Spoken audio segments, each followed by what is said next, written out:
I'm Lisa. And I'm Asher. How old are you, Asher? 10. And what grade are you in? 5th. 5th grade. Well, I was wondering if it'd be okay if we talked a little bit about your cognitive development or what's happening in your brain. I'm fine with that. Okay. Well, I was wondering if you are aware that during this time in your life, you're learning a lot of concrete logic. Do you know what that is? Yeah.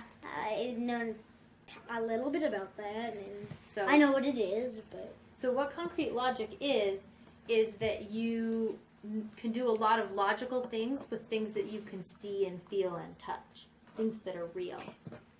And one of the things that you're getting really good at is classifying things.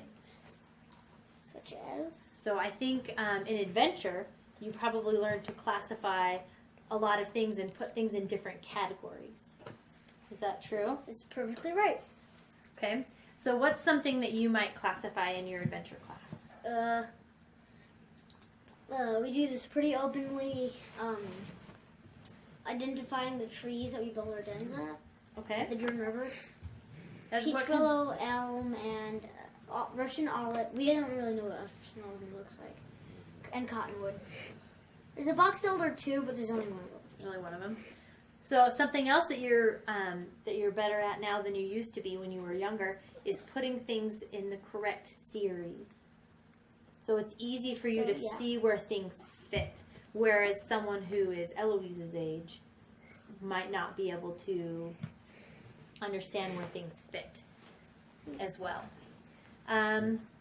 Sometimes people compare brains to computers. Have you heard that? Mm-hmm. Well, sometimes. Sometimes. So what they say is that basically what happens is when you sense something, first your senses pick it up and they send it to your brain, and your brain perceives that something's happening. And once something is perceived, it enters your working memory. Okay?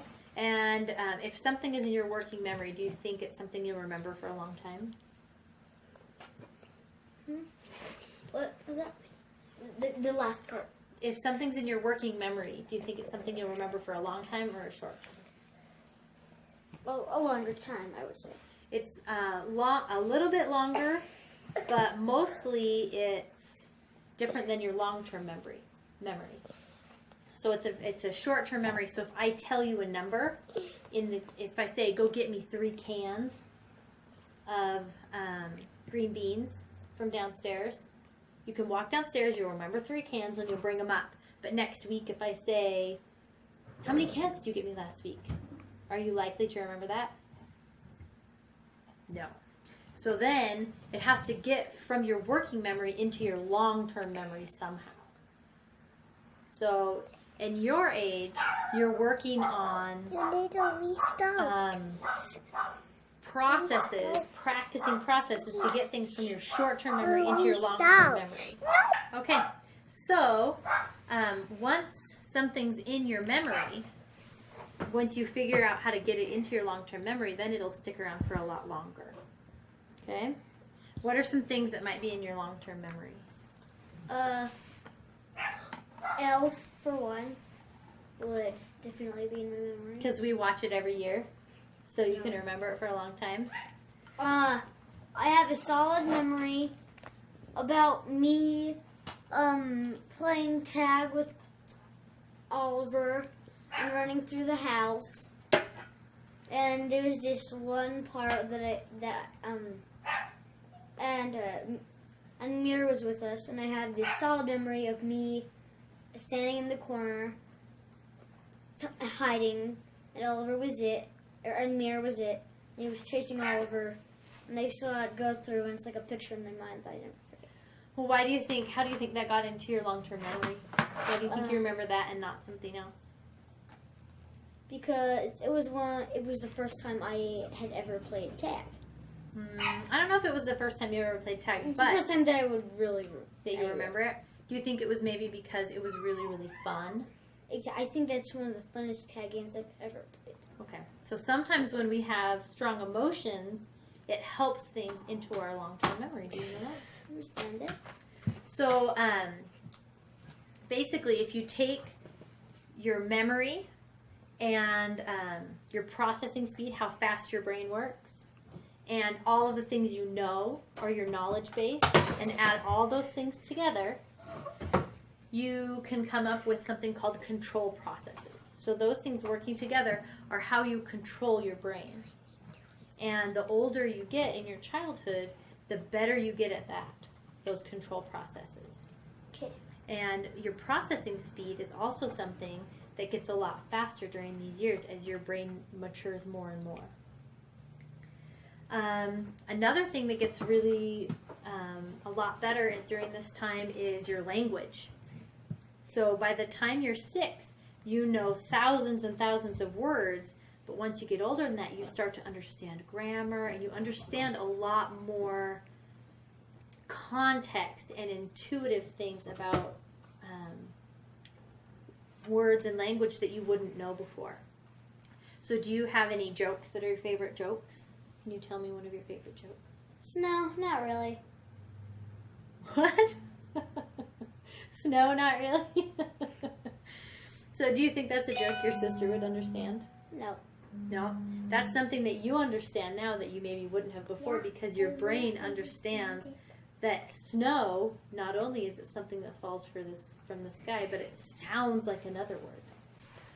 So do you know that something that can affect how well someone's brain understands language can be the area that they live, or how much money that they make, or how much education their parents have? It's interesting. Why do you think that might be true? Well, people on the street, I guess, or what people say, or how many friends you have, how big the community is. Those things can all have an effect.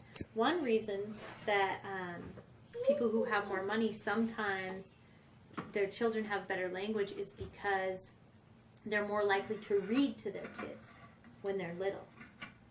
And also people who have more money are also more likely to read to their kids and have books in their house. And they're more likely, people who have more education are more likely to talk to their children. And talking to your children and reading books to your children, having books available for your children, all help with language development. I guess, well, yes, that has been a very big part of my life so far. Books? Good. I love books. I have no reading whatsoever. And also, people who sometimes live in a household that is low income, if money is really tight, sometimes it makes their house very stressful. Because they're worried about having clothes or having food, or their parents fight about those things. And it makes it stressful. And a brain that's under stress does not learn as well as a brain that is calm. What do you think about that? I would totally understand that. So another thing I wanted to talk to you a little bit about is schools. All over the world, schools are very different. I think you have learned a little bit about schools in other cultures. Is that true? Yes, definitely. Is there any one particular school in another culture that you wanted to tell me a little bit about? Well, when I transferred to my new school, my old school, I say, put me under a lot of stress, made it a little hard to learn, and kind of they had the approach that didn't really fit my personality. That's true. And so you were very anxious in that school, and you weren't learning very much, were you? No, not at all. And so how does this new school do? I think it has a different approach on kids, and I really like it a lot, and that's really all I have to say. What's one of the differences? Is there any differences that you noticed from how it was in one school in class to how it is in this school in class? Well, I think that the Kumu, or the teachers, Kumus, whatever you call them, are pushing a different way. That they still push you, but they don't, like, how would I put this? They don't, like... It's more challenging. It's more challenging. Than pushing. It's more challenging than pushing, but it's like... I mean, like, it's less challenging than the old school, because they're not like pushing me into new things all the time as soon as I learn them. I think they're giving me a little bit of time to learn it and then sometimes write it down and everything. So I think that's really what's helping me the most. Okay. Now, this new school lets you get up out of your seat more often. Is that true? Yes. There's a lot more active learning than there was at the old school? Yes, 100%. So, and what kind of school was the old school? Do you remember what type of school it was? Extended learning program. It was an extended learning program, bilingual, but it was also in a public school setting. It was a magnet school that was in a public school setting. And what kind of school are you in now? Charter school. So, yeah, so this is a charter school. There's also another type of schooling called homeschooling. And what do you know about homeschooling? Wasn't I homeschooled and reading for a little bit? You were homeschooled when you were in preschool.